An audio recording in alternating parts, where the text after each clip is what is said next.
Mkuu wa gereza hilo ameeleza hayo baada ya mtandao wa polisi wanawake mkoa wa Geita kutembelea katika eneo hilo na kutoa mahitaji mbalimbali kwa wafungwa kama sehemu ya kuunga mkono juhudi za kuboresha ustawi wao. Leo jeshi la magereza haliishii tu kumkamata mfungwa, kumhifadhi na kumlinda. La hasha. Sasa jeshi la magereza limeenda mbali. Leo tunalo jukumu la kumrekebisha mfungwa na mabusu kwa maana ya ulekevu.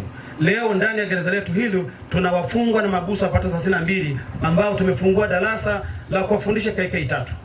Lakini sio hivyo tu, leo wafungwa wetu wanapata stadi za maisha ikiwa ni pamoja na shughuli za kilimo, shughuli za ufugaji na kadhalika. Akizungumza kwa niaba ya mtandao huo, mkuu wa polisi wilaya Chato amesema wataendelea kugusa na kusaidia maisha ya wananchi wote bila kujali itikadi zao, ikiwa ni sehemu ya wajibu wao kwa jamii. Sisi mtandao wa polisi wanawake tunatambua wale ni ndugu zetu, ni jamii.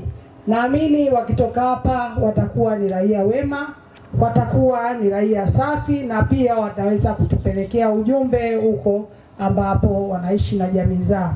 Kwa upande wake, kaimu kamanda wa polisi mkoa wa Geita Adam Maro amesema wanawake wamekuwa nguzo muhimu katika kukuza uchumi na kusaidia kutatua changamoto za uhalifu katika jamii. Uzalishaji wa mwanamke mmoja katika uchumi, kama wanatambuliwa vizuri, nchi inakwenda haraka sana.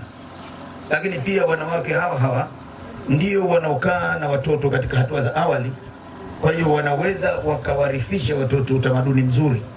Kwa hiyo ni vizuri tukatambua nafasi yao na uwepo wao ambao watatusaidia kwa kiasi kikubwa katika kubaini, kuzuia na kutanzua kero ya uhalifu. Na katika kuadhimisha haya, wenzetu wakabuni wakasema kwamba basi katika wale watu tutakaowatembelea, wametembelea vituo vya watoto yatima, wametembelea mahospitali na baadhi ya mashule, lakini leo wakaona waweze kuhitimisha kwa kuja kusalimia ndugu zetu ambao wako katika chuo cha mafunzo hapa, yani magereza, ambao wameletwa hapa ili kurekebishwa. Sio kwamba tumewatupa, hawa ni watoto wetu na ni ndugu zetu.